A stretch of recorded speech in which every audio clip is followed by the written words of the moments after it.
que le diable fait? Il veut entraîner aussi les hommes après lui, pour que le jour où l'enfer va ouvrir ses portes, que le diable ne puisse pas entrer seul, qu'il entre avec la masse qu'il entraîne.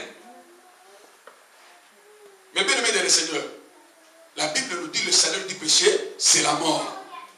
Le salaire du péché, c'est la mort. Si toi tu es derrière le sentiment charnel, tu es derrière les pensions de la chair, mais bien aimé, tu suis le chemin de l'enfer. Tu suis le chemin de l'enfer. La Bible dit, ne vous y trompez pas. Les impudiques, les orgueilleux, les ivrognes, les ceci, les cela, tous ces mondes-là qui vont vers vivre la vie du péché, n'hériteront point le royaume de Dieu. N'hériteront pas. Mais le royaume de Dieu a été fait pour l'homme. C'est pourquoi Dieu, comme ne veut pas la mort des méchants, qu'est-ce que Dieu fait? Il a envoyé Jésus-Christ. En fait, que quiconque croit en lui ait la vie éternelle. Alléluia. Amen. Comme nous sommes les partisans du ciel, mes bien-aimés dans le Seigneur, comme nous sommes les partisans du ciel, marchons selon l'esprit. Si nous marchons selon l'esprit, nous n'allons pas accomplir les désirs de la chair. Si nous n'accomplissons pas les désirs de la chair, c'est alors que la porte du ciel est ouverte pour nous. Alléluia. Amen. Pour en finir, mes bien-aimés dans le Seigneur, l'héritage nous avons auprès du Père. Mais il y a une seule condition. La condition, c'est de souffrir avec Christ. Comment souffrir avec Christ? Peut-être tu dirais que non, le pasteur Jésus-Christ veut que nous puissions vivre dans la souffrance. Non, ce n'est pas la souffrance causée par le péché. Ce n'est pas la souffrance qui sont les conséquences du péché.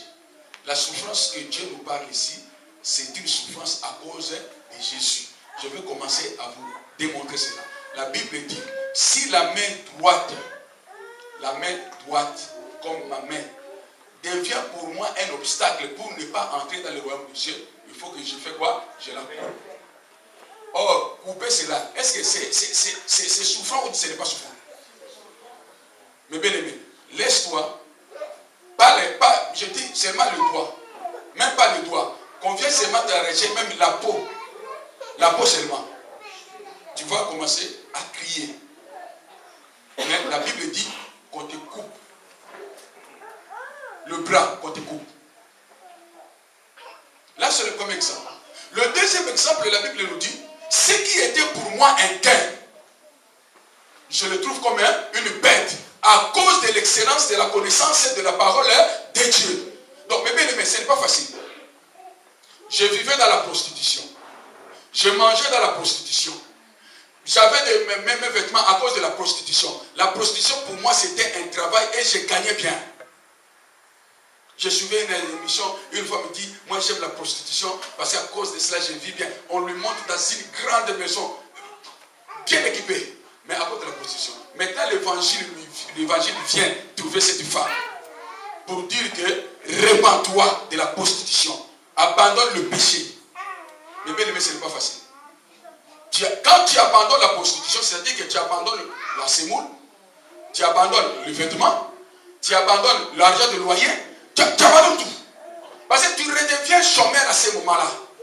Tu recommences ta vie à zéro. Ce n'est pas facile. Donc quand tu l'acceptes à cause de Jésus-Christ, au départ, c'est la souffrance. Alléluia. Mais gloire soit à Dieu parce que la Bible nous dit, si quelqu'un abandonne à cause du royaume de Dieu et à cause de Jésus-Christ, dans le siècle présent, il aura le centuple et dans le siècle à venir, il aura la vie éternelle. Mais pour avoir le centuple du siècle présent, Dieu va te passer dans le désert pour te briser. Ce n'est pas facile. Toi, tu vendais des drogues. Les drogues que tu vendais là, tu avais toujours de l'argent. À cause de l'évangile, il faut cesser à vendre des drogues. Ce n'est pas facile. Ce n'est pas facile, pourquoi? Parce qu'avec les drogues que tu vendais, tu avais toujours de l'argent. Maintenant, on te dit, au lieu de gagner avec la drogue, tu avais chaque jour, tu avais le bénéfice de 5 000 € chaque jour.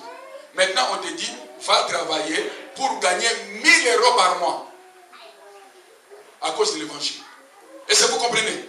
Mais bien aimé, en écoutant comme ça, tu dirais que c'est facile. Mais va trouver celui qui vend la drogue. Il te dira que ce n'est pas facile. C'est ça, souffrir avec Jésus. Donc c'est-à-dire que tu es persécuté à cause de Jésus.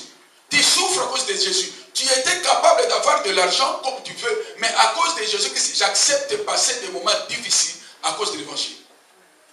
Si tu fais comme ça, sache-le que l'héritage de Jésus-Christ t'appartient. Alléluia. Amen. Beaucoup de chrétiens aujourd'hui n'aiment pas souffrir. N'aiment pas souffrir. Nous avons besoin seulement de la facilité. Mais bien aimé, la souffrance aussi, c'est aussi un moyen de brisement pour un homme de Dieu. Un homme de Dieu dans sa tête. La Bible nous dit dans le livre de 1 Pierre, donc armez-vous de la souffrance du Christ dans vos sentiments. Donc tu sais que comme je sers le Seigneur, je suis prêt à souffrir à cause de Jésus-Christ. Je suis prêt à souffrir à cause de Jésus. Aujourd'hui, il y a beaucoup de serviteurs qui sont corrompus. C'est pourquoi je vous dis, mes bien-aimés, moi je ne suis pas complexé. Tu peux même me montrer que tu descends la Boeing 380. Après tu me présentes, ça c'est mon avion.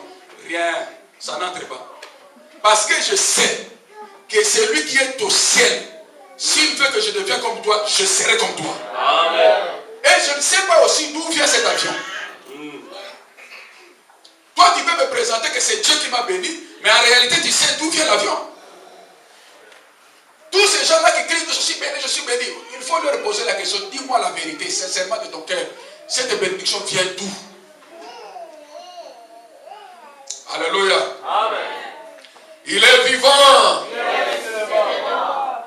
Si tu vas aller faire des aventures, tu as reçu ton argent, tais-toi.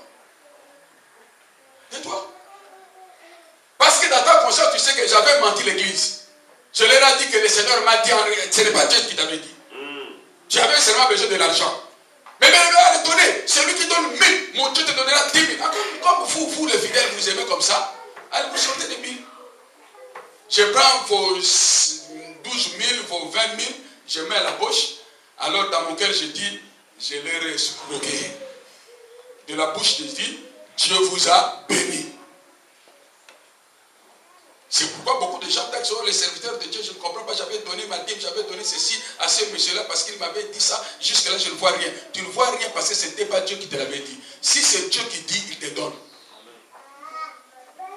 Si Jésus-Christ a dit, donnez, il vous sera donné. Quand tu donnes, il te donne. Si c'est la prophétie de Dieu qui dit, si tu me donnes 10 000, tu auras 20 000. Mais bien aimé, en quittant de l'église, tu auras 20 000. Je vais vous donner un témoignage d'une femme. Cette femme, à l'église, avant d'aller à l'église, au marché,